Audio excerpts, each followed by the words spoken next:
are not really religious people. They're really very greedy and very malevolent people. And they practice extermination, genocide, arms trafficking, drug trafficking, sex trafficking, gambling, and all of these illegal, illicit activities that reap huge profits for them. And although Maurice Strong was brought up as a socialist, his sister was a Marxist, he actually wants us to live under socialism or communism, the common people, but he actually believes in capitalism for himself and his buddies, the Rockefellers, and so forth. So this really comes down to spiritual warfare, and it's affecting people no matter what religion they are, no matter what socioeconomic class they are, and no matter what ethnic or country group they belong to. So we need to just forget about all of those categories and focus on this very malevolent group and what they're trying to do to the global community. Well, your quote brings up the question to me, which is a question I've been grappling with, which is the role of the international Jewish community, and Churchill seems to place the lion's share of the blame at their feet. What is the relationship between the international Jewish community and, say, the black nobility and the bankers, as far as you can tell? Well, I think the religious association is irrelevant because these people are not even really Jews. They're really Khazars, and they converted to Judaism in the 8th century. They're really white men. They're not at all related to the original Jews in the Bible, who were the Israelites from North Africa, and they were black people. These people in the city of London and Wall Street are certainly not that group. So they have just adopted a religion as a sort of a fig leaf, and they are actually destroying the religion. Now, what's really interesting is that Bush's greatest supporters are the Israeli Jews in Israel, and his greatest enemies, or the least support, the greatest criticism he's getting in the United States is from American Jews. So there's a real disconnect there, and what that says is that American Jews realize how destructive he is and how very bad he is even for their own communities. So this is not really about religion. This is really about money and how to get more and to exterminate people and use bioweapons on them and vaccines and chemtrails and pesticides and anything that you can use to exterminate them is fair game.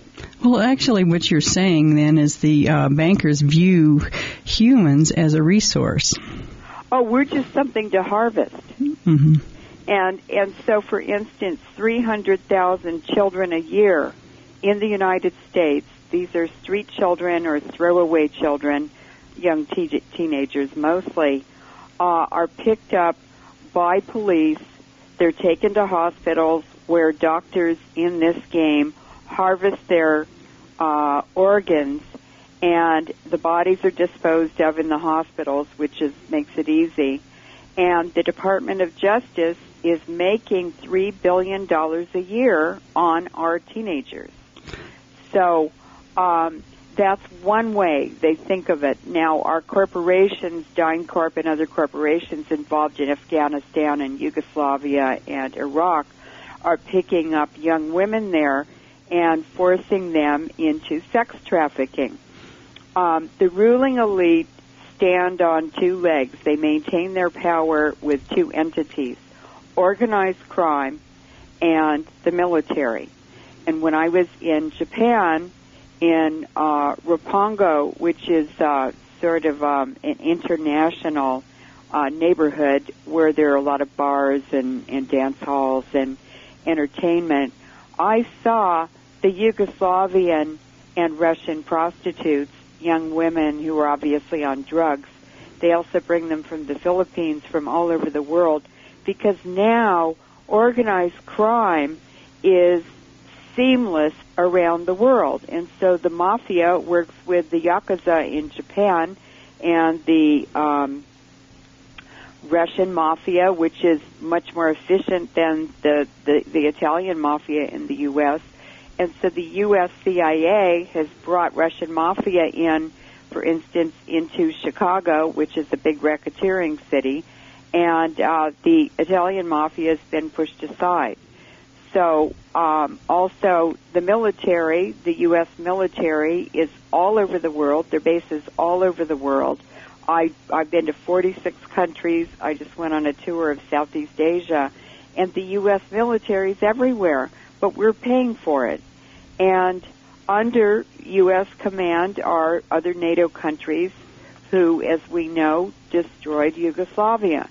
Well, now they're in NATO countries have been very pressured to provide troops for Afghanistan, and the NATO countries are really resisting it.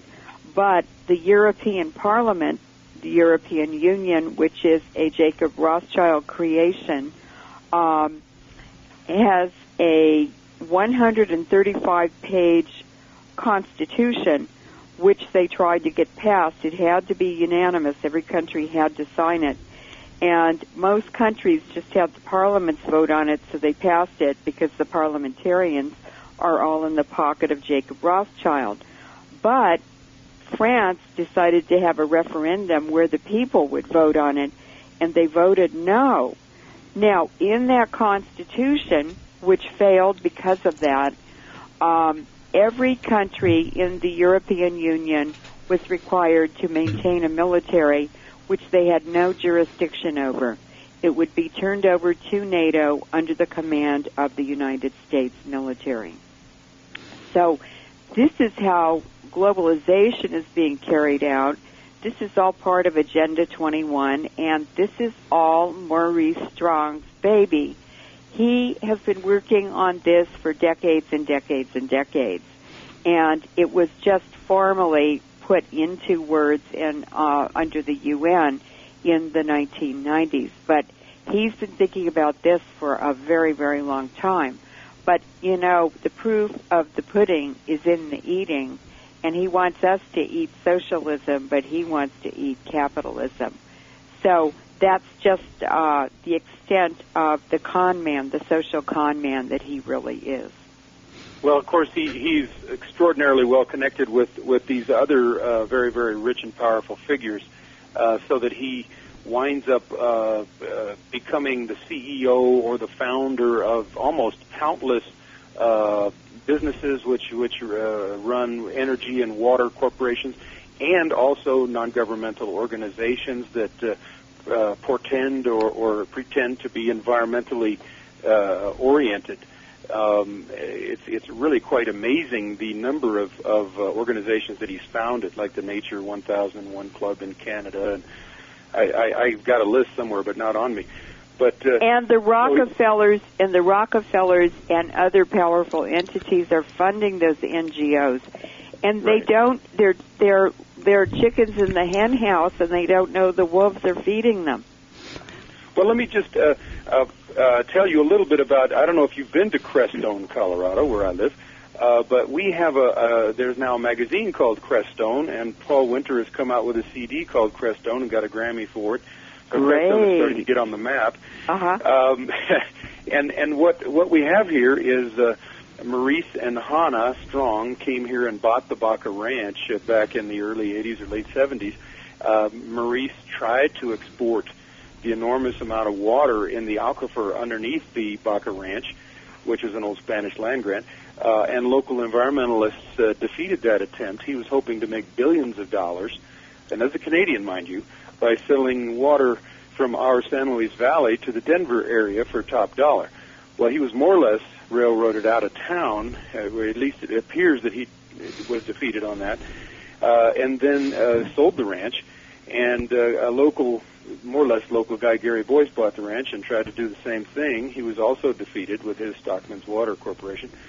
But in the process thereof, and now this piece of land is called the Baca National Wildlife Refuge, and another Canadian corporation, Lexam, wants to drill 3 14,000-foot gas test wells and tap into what they hope is several trillion cubic feet of natural gas. But that's what they say. But who knows? We know that there's a lot of water down there. We don't know about the gas. But meanwhile, his wife has stayed and granted land that was left over from his ranch to about 20 different spiritual groups. And she is the leader of the Manitou Foundation, which shows up, if you look at the project for the exposure of hidden institutions, shows up as one of those one of those hidden institutions. So what you have is you have a lot of Buddhist communities and Christian communities and Hindu communities in this little area, all more or less beholden to Hannah Strong. Now, she's colonizing the area. Okay. She's creating her own colony. How is that beneficial to her? Giving these religious groups recognition and land, and of course she's financing them too. So, well, she's basically just giving them the land, but she, of course, is the benefactress and still, owns the land. But you would say colonizing in what sense? That she would hope somehow... Well, she's letting them live there, but she's setting something up, another manipulation to take control of a resource, or she does have a plan, and these religious groups or NGOs or whatever are often used to implement the goals of very wealthy people. Well, I'm reading through this book by Dr. John Coleman on the Committee of 300. He talks about how, the CIA, MI6, various intelligence agencies that answer directly to the Committee of 300, not to our respective governments, but they often work through cults, and they work through religions, and they control cults, and they control religions. And the basis of all the control is sexual magic. So pedophilia, sex trafficking, perversion, this all goes along with that, and it's all very dark stuff. Well, isn't that kind of used in a way to control individuals within those organizations? Yeah, and also to blackmail them. Right. So that's a good way to control them, isn't it? Mm-hmm. And by the way, when Strong was not able to sell that water and he abandoned it, he got $1.2 million in a settlement from the water company, and Lawrence Rockefeller gave him an additional annual grant of $100,000, and he still retained the rights to the water. I knew that somehow he still had possession of it. You say he retains the rights to the water. In what sense? Can you? He retained. He still. He kept the water rights, even though he wasn't able to pump the water and sell it. He still owns that water if he owns that land. And by the way, he bought that ranch in 1978 from Adnan Khashoggi, the biggest arms dealer in the world, another CIA agent. Right. Yeah, there's a lot of very interesting connections there, and it does smell very funny. But when you say he owns the water rights, from my understanding, is that the water at the surface would be owned by the new Baca National Wildlife Refuge. The subsurface water would be owned by the state of Colorado. But I'm just saying that at the time that his proposal failed, Lawrence Rockefeller gave him this $100,000 a year grant, and the water company gave him $1.2 million. And at that time, he retained the water rights